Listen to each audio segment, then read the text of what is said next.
Hello, welcome back to another breaking news update. My name is Jimmy Boyd, and you were watching Boyd News. I want to thank you so much for tuning in today. I've got some information coming out regarding Viktor Orban that I want to share with you. He is the Hungarian Prime Minister. I talked about him a few days ago, and also regarding Donald Trump.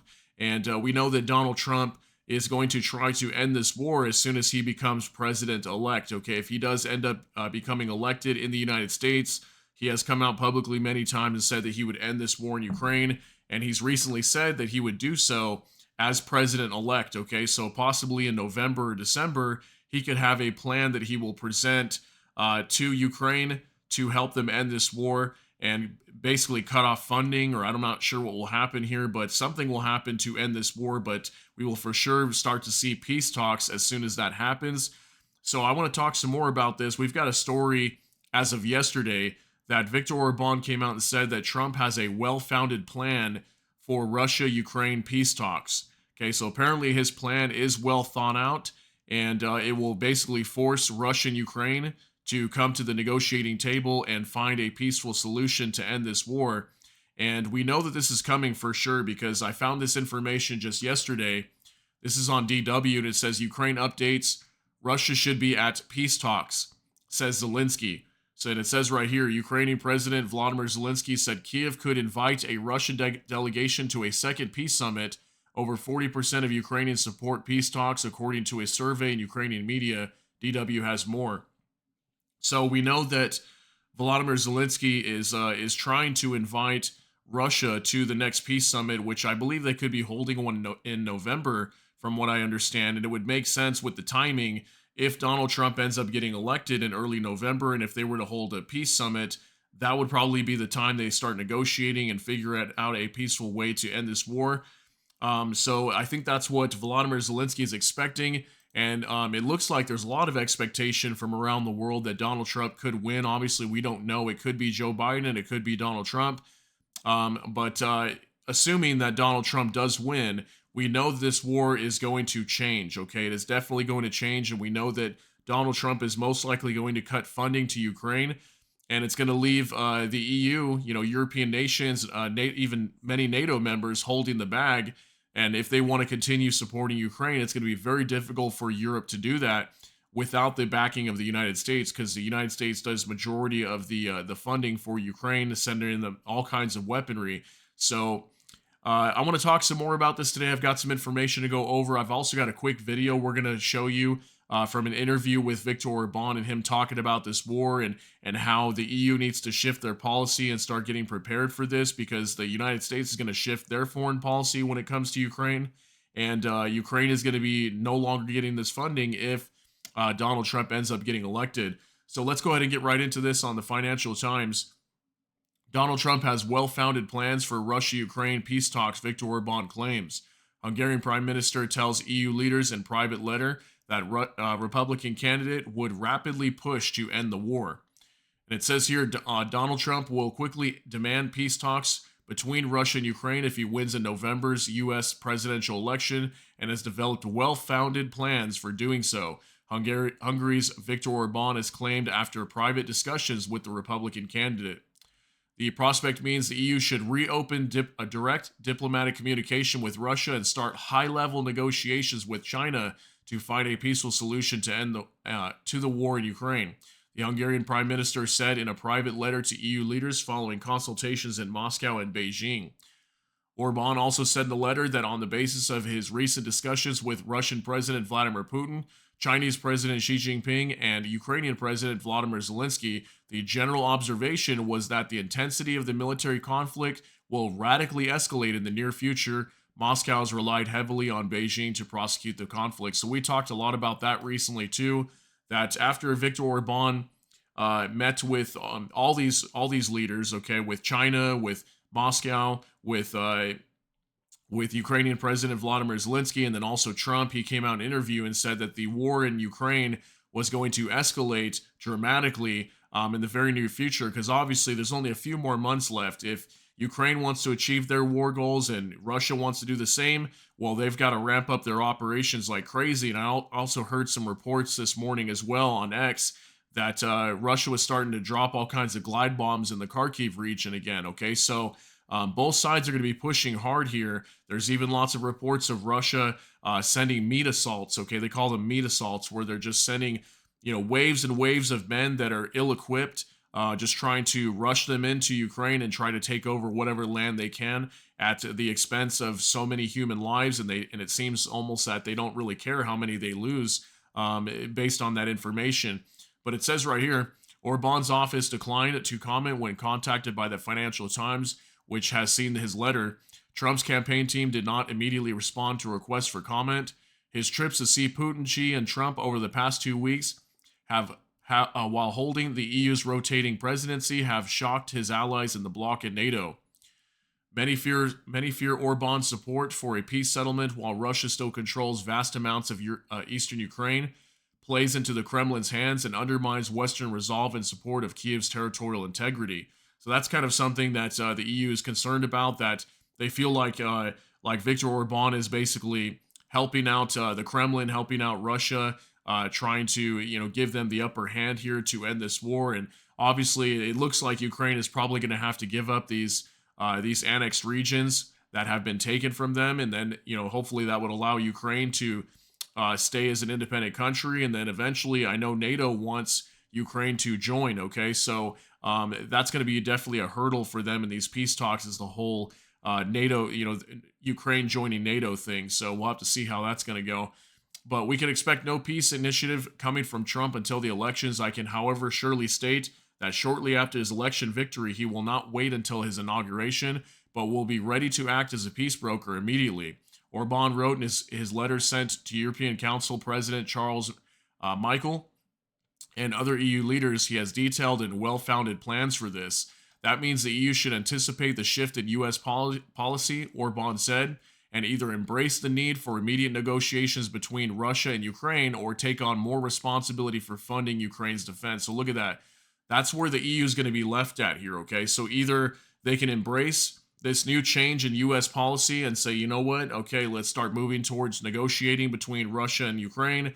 Let's come to a peaceful solution. If they choose not to do that, then the EU is going to be left holding the bag, as I said, and they're going to have to be funding the Ukraine war all on their own, which for the most part, Europe cannot support this war in Ukraine, not to the intensity that has been, held up for the last few years, with the United States backing this. So if the U.S. policy changes here, the EU has to consider changing their policy, and if they don't, they're going to have to fund this war by themselves. So J.D. Vance, the Republican senator from Ohio, who Trump on Monday selected as his running mate, used an opinion piece in the Financial Times in February to call for Europe to take on a larger burden in supporting Ukraine. Orban wrote in his letter, I am more than convinced that in the likely outcome of the victory of President Trump, the proportion of the financial burden between the U.S. and EU will significantly change to the EU's disadvantage when it comes to financial support of Ukraine. So again, he's talking about here that it will definitely bring a disadvantage to the EU in terms of financial support, because they won't be having the U.S. to back this, so they're going to have to back this war by themselves. The Hungarian Prime Minister has long been the EU's most pro-Russian leader, criticizing Western sanctions on Moscow and military support for Ukraine, while demanding a ceasefire in the war and peace talks. That is in contrast to the EU's joint position that it should aid Ukraine's defense, and that only Kiev can decide on when to open negotiations with Russia. Our European strategy in the name of transatlantic unity has copied the pro-war policy of the U.S., Orban wrote. We have not had a sovereign, independent European strategy or political action plan up to now. I propose discussing whether the continuation of this policy is rational in the future. So I'm going to show you guys a video of him speaking in an interview discussing exactly that the EU needs to come up with their own independent strategy and political action plan, as he says here, instead of just basically copying the United States, which the United States is what he considers warmongering, where they're just sending all this weaponry to Ukraine and letting Ukraine battle this out, when he states that the EU should be doing the opposite and coming to negotiations with Russia. But obviously it's a very controversial issue, because Russia obviously invaded Ukraine, so Ukraine is technically, they're defending themselves. So why should they come to some sort of agreement with Russia when Russia's the one that invaded them? So it's kind of a hard problem for many people to deal with, and for Europe to help resolve for Ukraine. So let's continue reading here real quick. He told EU leaders we can find a window of opportunity with a strong morale and rational basis to begin a new chapter in our policy and make an effort to decrease tensions and or create the conditions for a temporary ceasefire and or start peace negotiations. Orban's description of Trump's peace plan for Ukraine tallies with a policy paper on the conflict written by two allies of the former president who are expected to take senior national security roles in his administration if he wins in November's U.S. election. The plan by Keith Kellogg and Fred Fleets of the America First Policy Institute proposed that the U.S. continue to strengthen Ukraine's defenses, but future military aid would require Kyiv to participate in peace talks with Russia. We talked about that. I did a whole video regarding these two gentlemen. These were top advisors to the Trump administration prior when Trump was president. They came out and gave a peace proposal or a proposal outline to Trump to help end this war in Ukraine, and apparently he was for the most part for it, and he was willing to move forward with this plan and initiate this into the Ukrainian-Russian war and help them end this war. So I want to show you this clip here as well from Viktor Orban. So we're going to go over this here real quick just on X. So from Danny Haifong, Orban, China has a peace plan. America has a war policy. Europe is simply copying the American position. One of NATO's own has broken away and exposed the truth. The US and Europe are warmongers in Ukraine. China is not. So take a look at what he has to say here. It's just a minute and 18 seconds, and then we'll kind of talk about it after. Because the war is not coming from the sky. The war is a result of decision of definite persons, you know? So therefore, we have to find those leaders of the world. Hungary is not among them, for obvious reasons. Whose decision will decide peace or war? Ukraine is one, Russia also, because finally, at the end of the day, they will make the decision. But very important, what is the approach of China, United States, and European Union?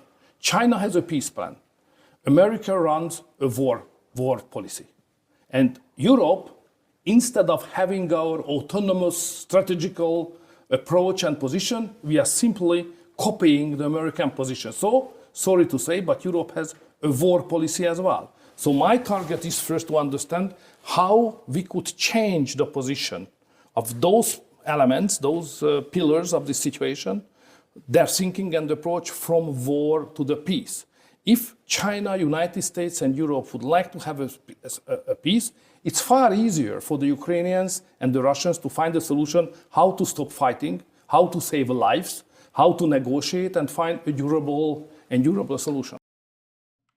Okay, so regardless of how you feel about Viktor Orban, it does look like at least he is trying to find a peaceful solution to end this war, whether it favors Ukraine or whether it favors Russia.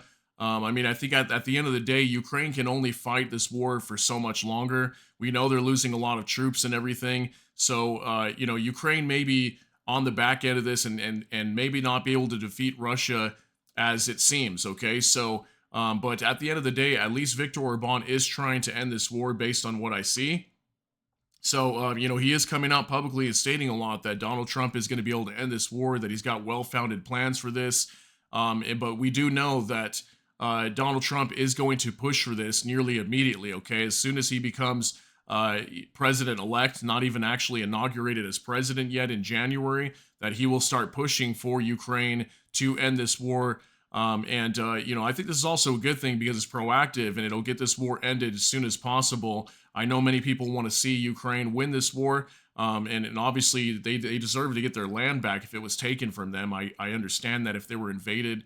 Obviously it's not going to be going on for very long like that if Donald Trump ends up becoming president. So I just wanted to share this information with you about what Viktor Orban is talking about here, what his plans are and what Donald Trump's plans are.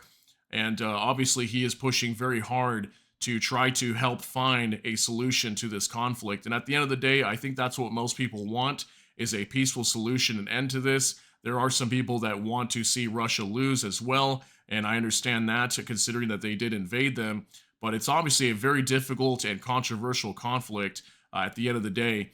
So let me know what you think down below. Share your thoughts, concerns, and opinions regarding this topic. If you got something out of this, please smash that like button. And also, if you enjoy my content, please consider subscribing down below.